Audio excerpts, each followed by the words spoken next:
So what can be done to a band? When we have a consult, most bands can either be giving problems, food getting stuck, refluxing, regurgitation, PBing, productive burping as they call it. Ultimately, they're giving you either symptoms, no weight loss, or they can be extremely, extremely tight and giving you some additional problems. In very few cases, it can be as simple as adjusting the band. Frequently, we find that the band is overdue for a conversion because bands have kind of a shelf life, and the long-standing restriction in your esophagus that somehow blocks the passage of food is going to have its physical effect over your esophagus, dilated, and then you could probably even lose that sensation of fullness. So it's extremely important not to wait. If you have symptoms associated to your band, don't wait. You need to get reviewed, and there is hope. Typically what we do in these cases is we convert a band, we remove the band, and we convert it to a sleeve.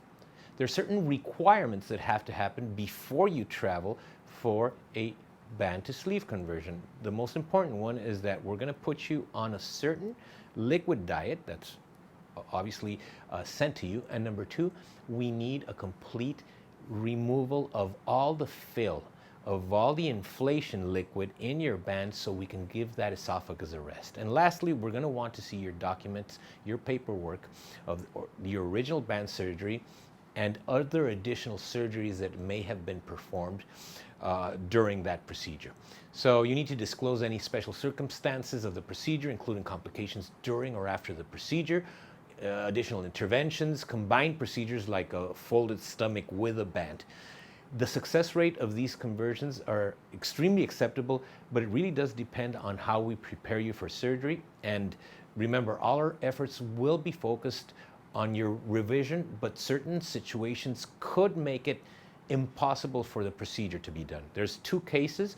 One, when there's severe inflammation because a band slipped and I can't close the stapler safely, and number two, situations where the band has in fact eroded a hole into the stomach, and therefore we have to remove it and repair it, but we can't risk performing an additional procedure.